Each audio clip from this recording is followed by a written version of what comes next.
So a lot of pressure on young Daniel Zellhuber here tonight. Had a UFC winning streak not all that long ago, and really since that Sphere show, the fight against Esteban Ribovic, in which he absorbed a lot of damage, has been trying to get on track ever since. We saw Zellhuber show us what he's made of. A true fighter with that Mexican warrior spirit that so many people fall in love with. He's an amazing boxer, but his toughness and his durability that really does make people take notice of Zellhuber. He needs to use his length, though. If he uses his length, he can give his opponent real problems inside the octagon tonight.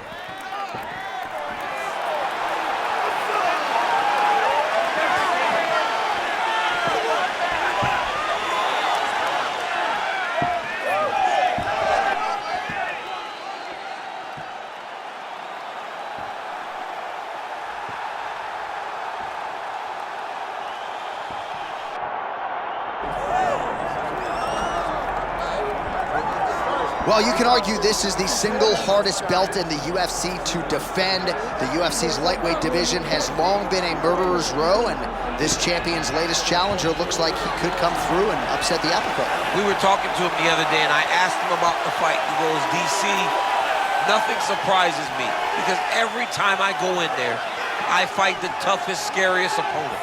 I understand my opponent's good, but I'm the champion for a reason, and I intend for it to stay that way. Seemed like he had a great training camp, a great weight cut, and even though there are definite stylistic challenges in front of him here tonight, told us on Thursday in the fighter meeting, skill for skill, I'm better than this guy everywhere, and I'm gonna prove it in a big way in front of this capacity crowd tonight. All right, with that, both fighters have now graced the octagon. They will lock the door behind them, ready to go with a crazy fight here at T-Mobile Arena in Las Vegas, Nevada. Our tale of the tape for this lightweight championship fight. Here once more is Bruce Buffer. Ladies and gentlemen, this is the main event of the evening.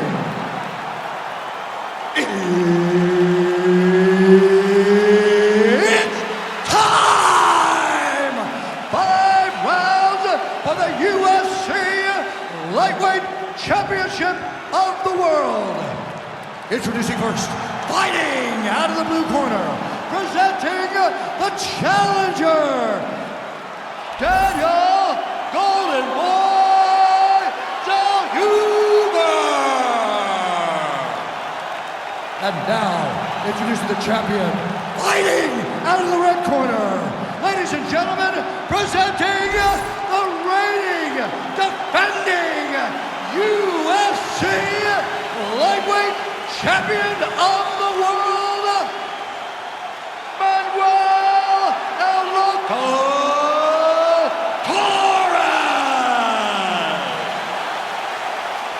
Herbert Dean's in the building. He is the third man in the octagon tonight.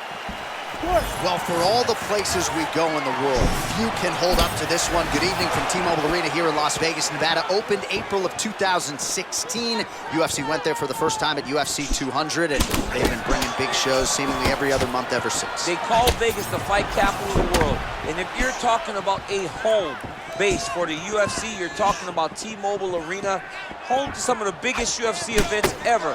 UFC 200, Conor McGregor versus Khabib Nurmagomedov.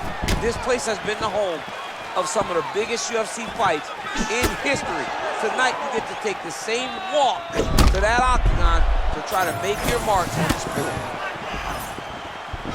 All right, early round one action, and sometimes at the highest levels, this is the way it plays out, a little bit of a feeling out process. Well, yeah, because you got to be very calculated whenever you're fighting someone that matches you at every step of mixed martial arts.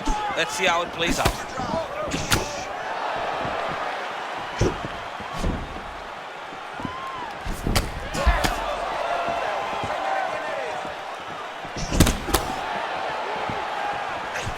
Massive body kick lands.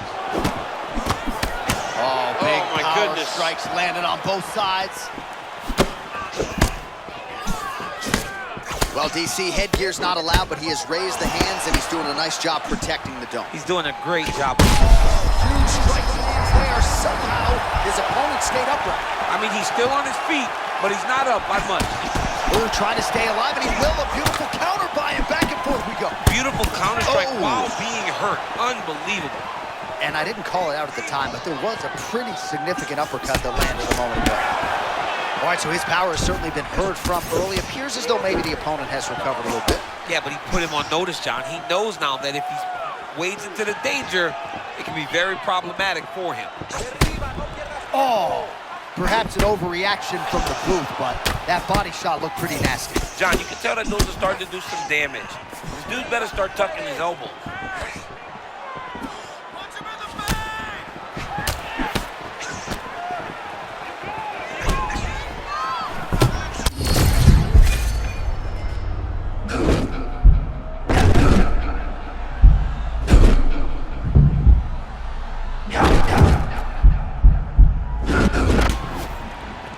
Well, it took a while, but finally feels as though maybe he's hitting that flow state, and maybe the tide's going to turn. You know, when you're fighting, you can't start to give up on yourself when things start to shift. This young man stayed the course, and now that shot may get him going back in the right direction. It's a beautiful snake move there. That was beautiful, John. He set that up beautifully. His opponent is on wobbled legs now. All right, so a little bit stunned, holding on to him now in the clinch. But that's smart, John. He's trying to recover. He's trying to knock the cobwebs off after he got hurt. All right, that's the end of the round. You see the cut on his forehead, sustained in that round. The cut man has 60 seconds now to close it up and try to prevent it from becoming an issue here moving forward. All right, back to the stools between rounds, and I guess nothing a little Botox can't fix, but let us show you the replay and ultimately the strike that caused that significant damage to his forehead. I mean, his forehead. You don't see it very often, but even when BJ Penn kicked Diego Sanchez, the damage and the blood that flies off the head whenever you get a head kick to the head, it's very difficult to deal with or get a cut on the forehead. He's got to change his approach now to really protect himself. Yeah, it doesn't appear to be compromising the vision as yet, but he will need to protect himself so it doesn't get worse here in the next round. All right, next round is now underway. I thought there was pretty good...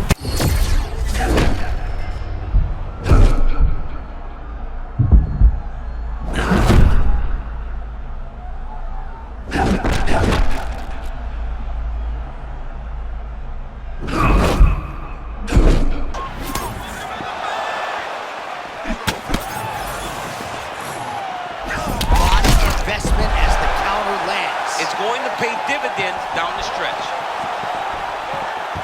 Oh, my goodness. Oh, he fires back now. Nice counter left there.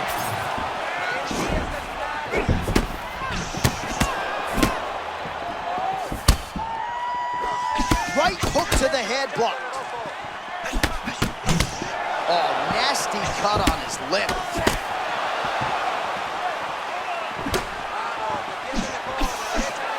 Under 3 minutes now to go in the round.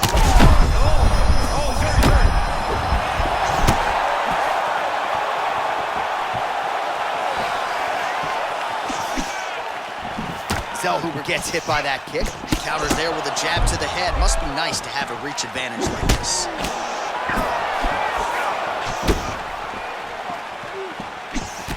Well, he's had next to no answers for the body shots here tonight, and now some redness really starting to develop on that side. We're starting to see the damage. We're starting to visibly see the effect that all these body strikes are taking on this guy.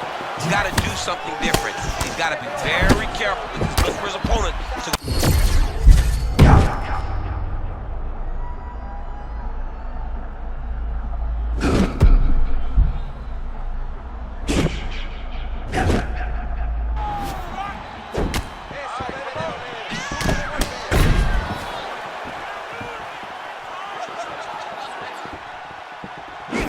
Oh, like, oh, man, straight punch lands. That's as good a punch as he's thrown on. The punch that lands down the middle, the one that you don't feel is the ones that land perfect, and that one landed perfect.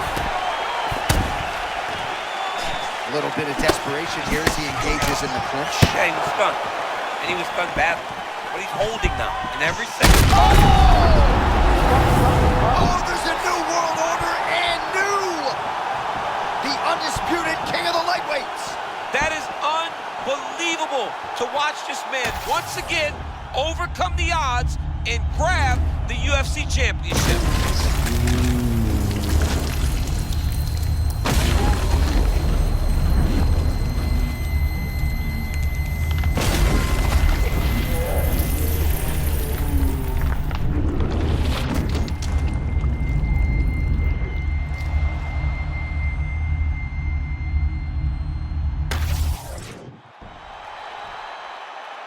to make this title fight official. Here's Bruce. Ladies and gentlemen, referee Herb Deans called a stop to this contest at 4 minutes, 27 seconds of round number 2. Declaring the winner by knockout and new UFC lightweight champion of the world, Daniel Golden Boy Zellhuber. Well, tears of joy and hard to blame him. We have a new UFC lightweight champion. The celebration is on, and a life's mission comes to a head tonight as he gets it done. He knew he was going to get it done.